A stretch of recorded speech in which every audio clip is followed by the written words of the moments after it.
There is a people that cry out from behind the curtain of Dublin's history. Their story is one of rich, the poor, the vagabond and wanderer.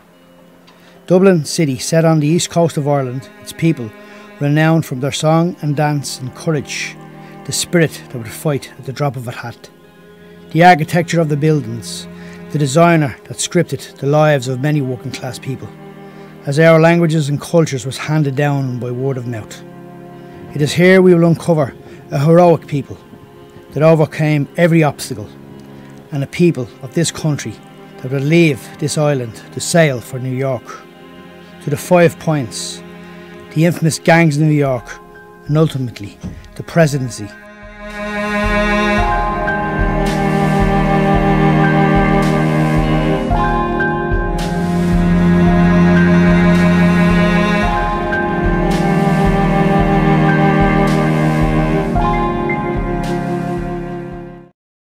In the early part of the 1900s, the working class areas of Dublin had become places of great want.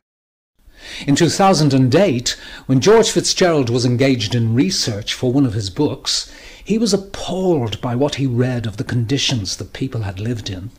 So he set out to document those conditions in his writing.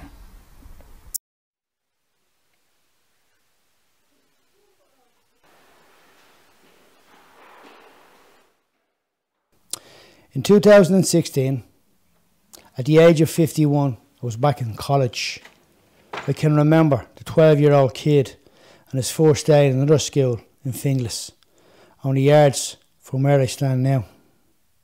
The year was 1976. A decade had passed since the nation had celebrated its 50th year since the Rising. We were Irish, working class, living on an island, staring at America on one side, while roaring at the British Empire on the other.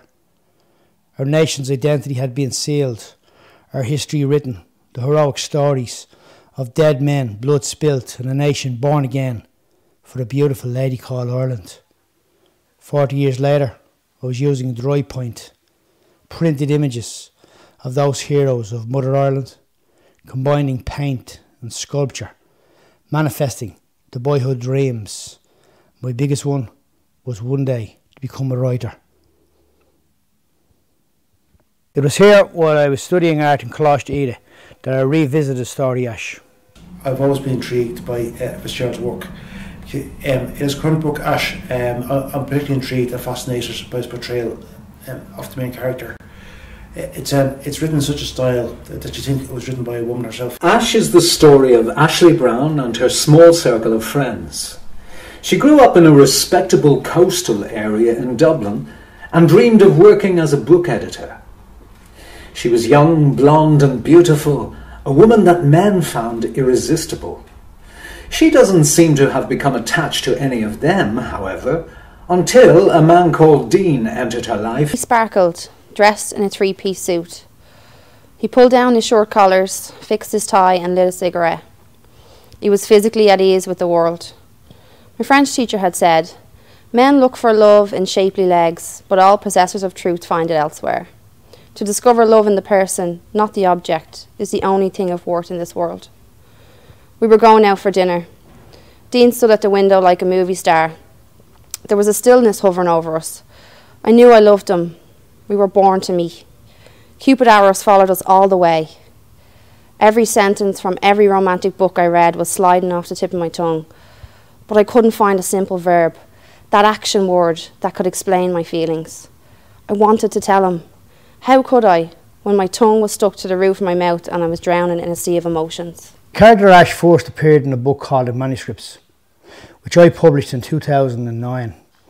And recently I rediscovered her story, and I could see that she could carry the weight as being the central character in her own book. As a mature young woman now, she tells her own story in flashbacks, sometimes with nostalgia, but also with horror, recalling some of the darker moments of her life.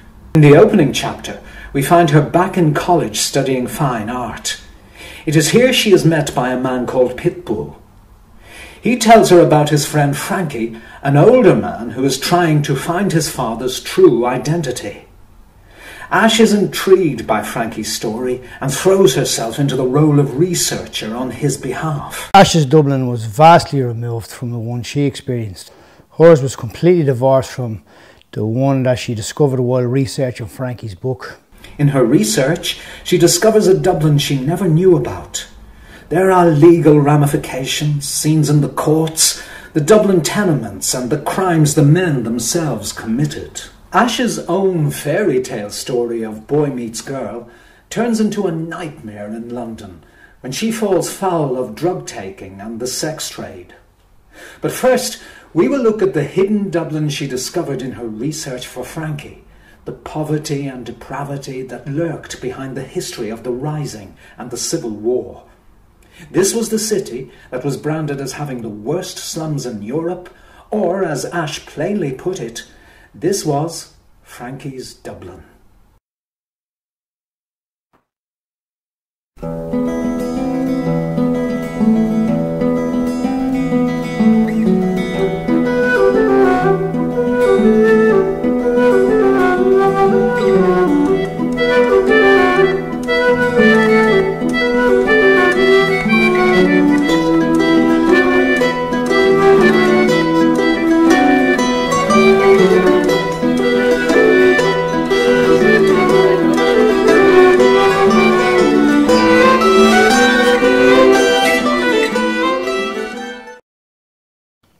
Like all writers, the start of any story begins with an idea, followed often by time spent in research, then to marry fiction with real life.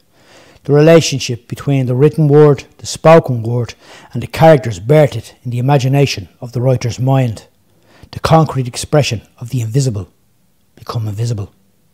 Ash's story had nothing to do with tenement Dublin, with the exception where in chapter 2, after searching out Frankie's history, she states it this way: with ravaging impulses, I gazed at every photo in old bookshops, including pictures of the Monto, the impoverished streets, north and south of the river.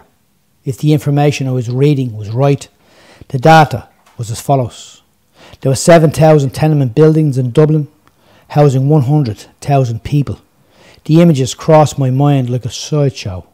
Stone and brick constructions and people ragged and thin, sandwiched between cathedrals where rich people came out grieved because of their unpolished shoes.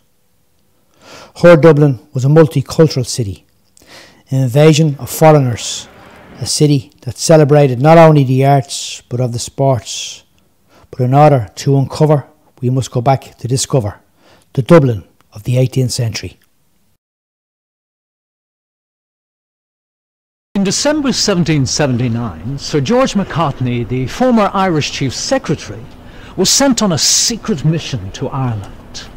Lord North, the Prime Minister, instructed him to find out what the reaction might be to a proposal to unite the Dublin and Westminster Parliaments. McCartney reported bluntly, "The idea of a union at present would excite a rebellion." McCartney's counsel was not based on some whimsical notion. The year previous, in 1778, the Irish volunteers arose. Their purpose was to guard against an invasion and to preserve laws. At that time, the British soldiers withdrew from Ireland to fight in the American Revolutionary War. Taking advantage of British preoccupation with its rebelling American colonies, the volunteers were able to pressure Westminster Abbey into an independence in the Dublin Parliament. McCartney wasn't opposed in principle to the idea of a union, but he just thought the timing was wrong.